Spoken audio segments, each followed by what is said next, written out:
Agora eu vou passar a palavra para a Joaninha, falando pela CSP Conlutas.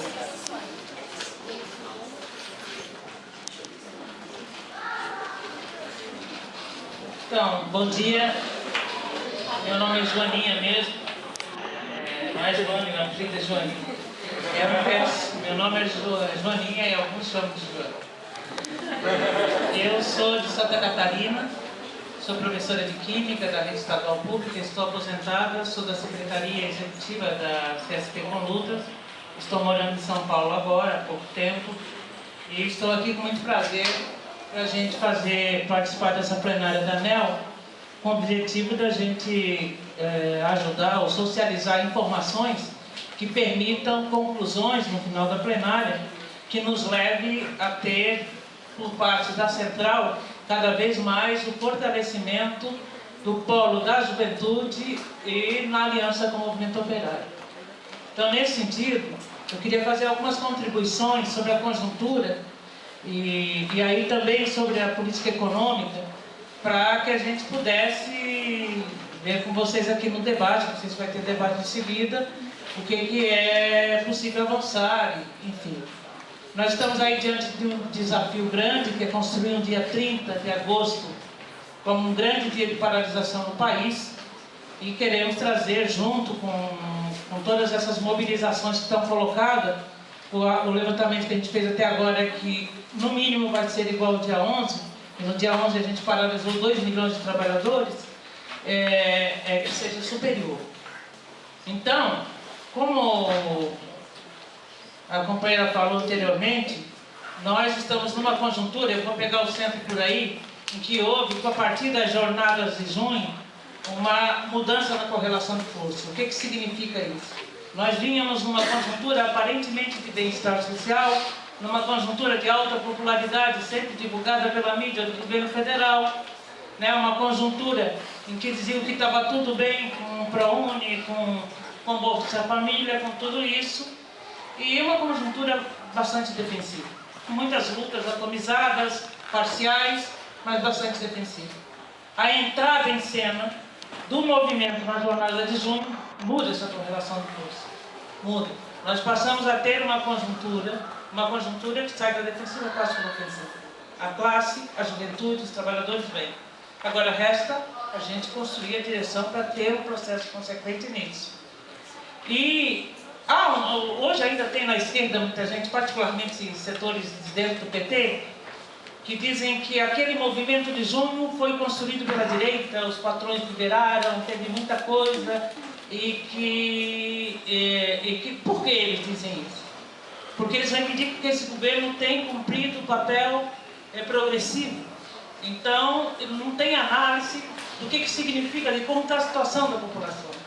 Então, ao reivindicar isso, não era possível que a população, que a juventude em particular, pudesse estar contra o governo, porque ela passa a questionar o governo com as suas bandeiras, é uma luta direta, que tem um mote na questão das tarifas, mas passa a ter um questionamento de tudo, e passa a associar o conjunto das reivindicações que a gente via, mais educação padrão FIFA, enfim, várias reivindicações que têm a ver conosco.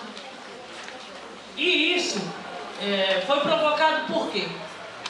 Nós estamos numa conjuntura econômica onde a Maria Luísa falou, essa aqui é dívida que o Brasil se compromete com o imperialismo, com os banqueiros, e o que ela já explicou aqui, mas o Brasil entrou, ao ter uma política econômica dirigida e absolutamente comprometida com o capital financeiro, com os bancos, com os empresários, entrou numa política de crédito, onde hoje nós temos 65% das famílias brasileiras endividadas. A chamada classe C, que passou para B, que agora é média, que não sei o que, está endividada. Sabe o que é endividada? Destes, 14% estão muito endividados. E desses, em torno de 8% não vão conseguir pagar. Então, o que é a expressão, ela tem elementos objetivos da realidade. E um deles é o endividamento das famílias. O outro é a história da inflação. Vem a inflação, na média em 6, mas os alimentos 13,5. Então a gente teve uma inflação aí, vocês viram, tomate, feijão, enfim. é uma inflação alta. Segundo, não segundo, mas dentre esses, a juventude que se formou na faculdade, que teve aí um curso superior, o nível de emprego em que o Brasil alardeava com o crescimento econômico, nós estamos indo numa situação de geração de emprego, e esse é um indicador muito progressivo, muito importante, é um emprego que paga no médio um salário mínimo. Ou os que se formaram, engenheiros, enfim, que tiveram curso superior, no máximo 3 salários mínimos, ou 3,5. Então, há uma situação de insatisfação da vida real, da vida como ela é. A vida como ela é, que se manifesta nas jornadas de junho, ainda sem uma direção, ainda sem um programa de unidade, que tem ali as suas reivindicações, entre aspas, a reivindicação que detonou, como foi o lance das tarifas, a reivindicação da tarifa, que explodiu com a repressão em São Paulo, teve continuidade no Rio, tinha em Porto Alegre antes, em 2005 teve em Florianópolis, ao se sentir meio que atendido ali, ela dispersa. As manifestações de junho refluem, mas elas criam no Brasil um outro cenário. Um cenário em que é possível, a partir daí e com isso e com essa realidade, as organizações sociais que foram absolutamente questionadas, como o Partido dos Trabalhadores, como qualquer organização política que teve em junho, foi questionada, né, uma parte por desconhecimento e outra negando exatamente o que faz aí os 10 anos de PT para a classe trabalhadora e para a juventude. Então, nesse sentido, a gente procura, enquanto CSP com Lutas, nós procuramos buscar continuidade dessas manifestações, por entender e por acreditar que só a organização dos trabalhadores, da juventude, das mulheres, dos negros, enfim, dos explorados e oprimidos, é capaz de impor, junto com a auditoria, uma derrota da própria auditoria, que ela não vai acontecer por base legal dentro de um Congresso Nacional. Eles resolvem fazer a auditoria. A auditoria terá que ser uma luta imposta, né, uma derrota ao governo para propor, porque é provável que pode fazer isso. É possível investir, mas a política dos governos é outra. E aí, a situação da economia brasileira está numa situação que a gente chama aí de alguns sinais de esgotamento dessa política econômica. Eu vou dar alguns dados aqui, não é para ninguém ficar anotando dados, mas para entender politicamente como que a gente já está no Brasil. Então, a primeira coisa é endividamento. Né? Segundo a alta do dólar, o que o Banco Central fez ontem? Isso é uma sinalização de crise. Então, nós estamos com uma queda na produção, né? A produção teve uma queda em maio de 1,8%, em junho um crescimento de 1,9%, da 0,1%. Então, há um crescimento econômico muito pontual, em particular nas empresas que tiveram isenção de impostos, IPI, desoneração, que causou aí um lucro bilionário para essas empresas. A inflação, a vinda da inflação derruba o consumo, né? A exportação passa a ser menor do que a importação, tem um déficit de 5 bilhões na balança comercial, que é a matemática entre a entrada e a saída de produtos e das relações. Então há uma queda, há um déficit grande na balança comercial, e o Brasil passa a ser o que tinha dentro lá como como é que chama? A menina dos olhos, como é que chama o negócio aí? Dos olhos, como é que é? Não, um negócio assim, ó, lá eu vou investir lá, porque lá vai dar bastante lucro, porque os juros são bem altos, então tudo capital especulativo, investe no Brasil, tal.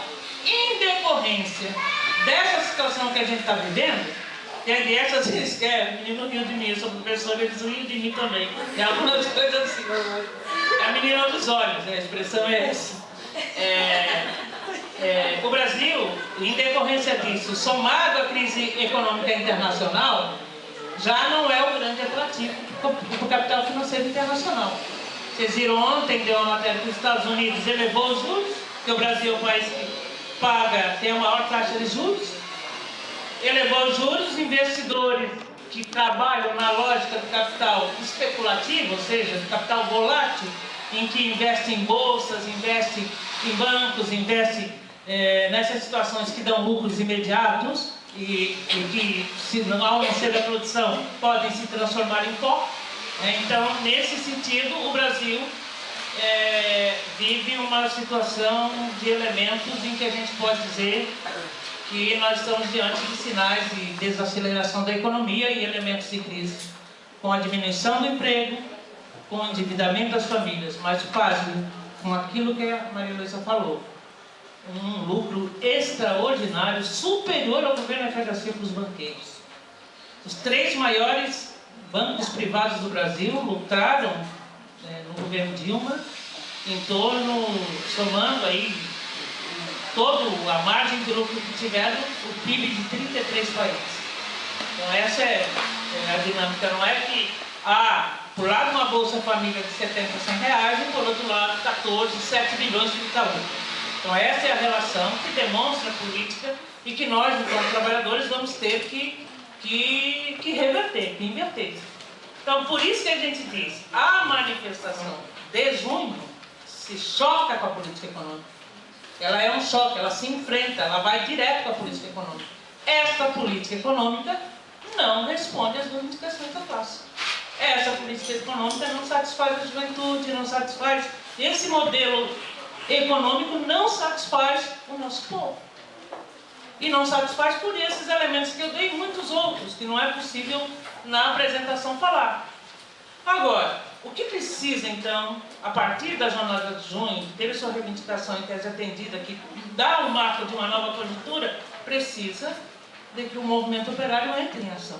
E aí foi o papel que cumpre a nossa central, a CSP com Lutas, que nasceu depois do governo Lula, em 2004 a gente começou, que é uma central sindical e popular, tem no seu interior, agrega juventude, movimento popular, opressões e o movimento sindical, MST, enfim, nós chamamos o dia 11 de julho, foi nós que chamamos a necessidade da unidade de ação com as demais centrais.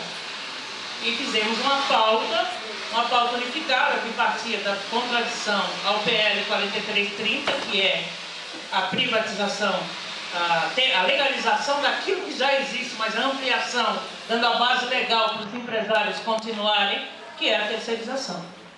Hoje, privatizado, que é parte dessa política econômica para responder a essa demanda de juros, tem também não só os ataques dos trabalhadores, mas a privatização e a terceirização de tudo que tem nesse país.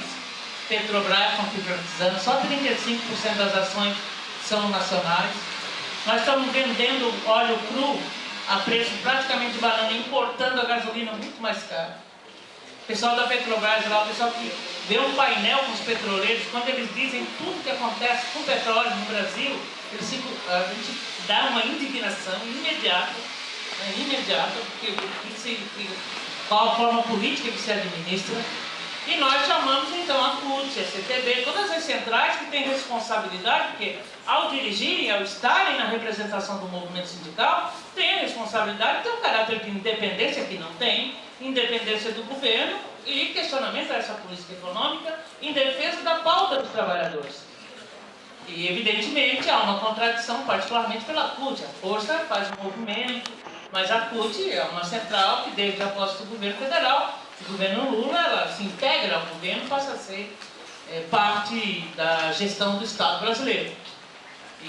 Mas é obrigada, pela relação de forças que está colocada na conjuntura, a fazer um malabarismo, e nós, com o objetivo de trazer os trabalhadores que estão sob a sua direção, marcamos o dia 11. Que obviamente vocês viram pela TV o que a mídia fez com o dia 11. Ao ver, diziam, o movimento sindical está órfão, aquelas mobilizações de junho, dão de 10-0 no que aconteceu no dia 11, não parou nada. Aqui era muito assim, eu vi nos jornais assim, ele dizia assim, tá tudo tranquilo no trânsito de São Paulo, tá fechado na Anchieta, tá fechado aqui, tá fechado lá, tá fechado lá, mas tá tudo tranquilo. Era assim, que eles aí iam para Minas, tá parado aqui, Porto Alegre é greve geral, mas tá tudo tranquilo, tá tudo tranquilo. Mas é greve geral, tem que parar tudo, transporte, parou tudo mesmo.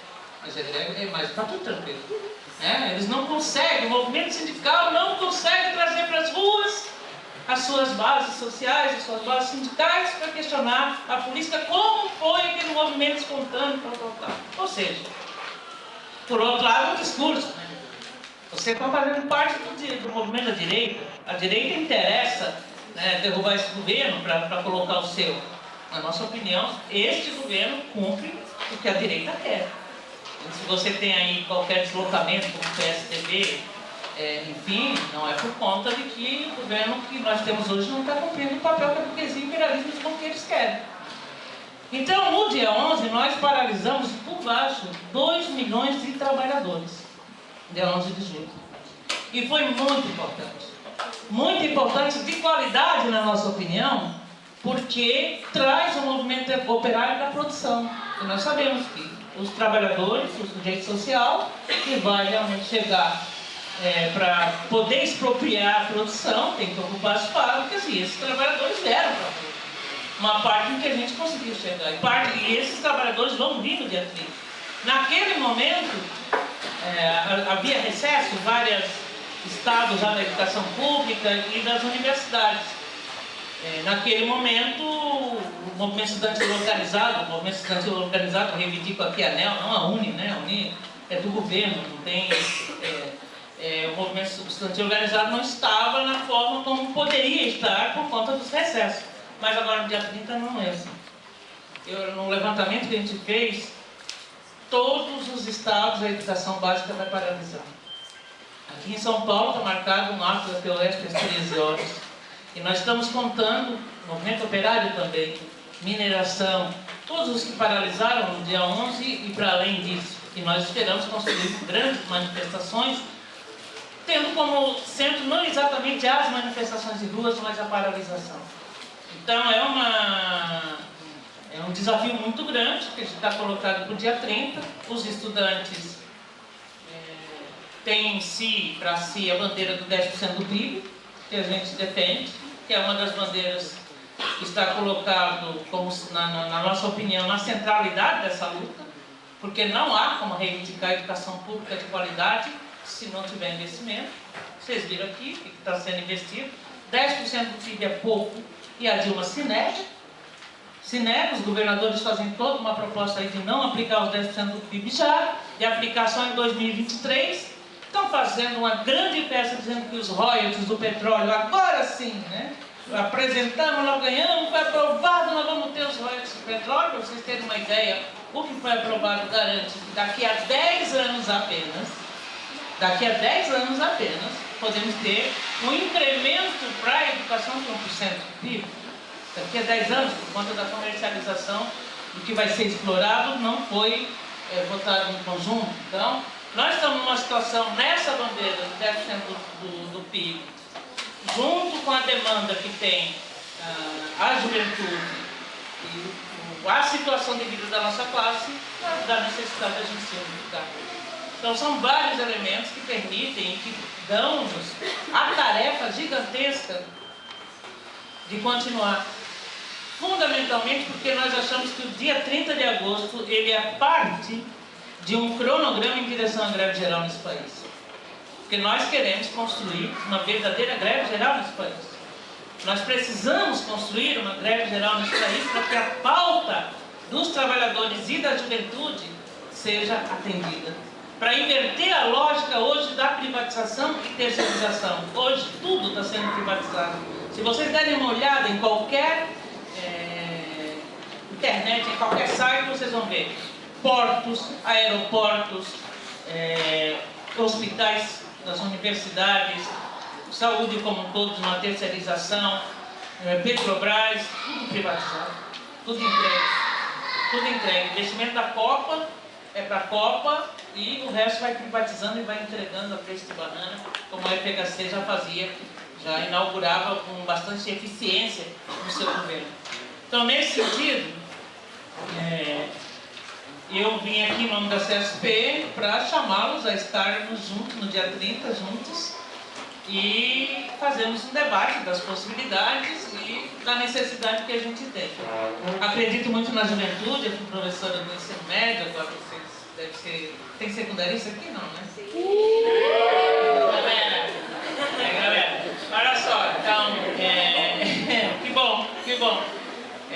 Fui muitos anos professora no ensino médio, sei a capacidade que tem de resistência à juventude. E, evidentemente, a juventude também universitária, em particular a juventude que não tem emprego, ou a juventude que está terceirizada, ou a juventude sem perspectiva, a juventude que precisa estar nas ruas. Obrigado pela atenção.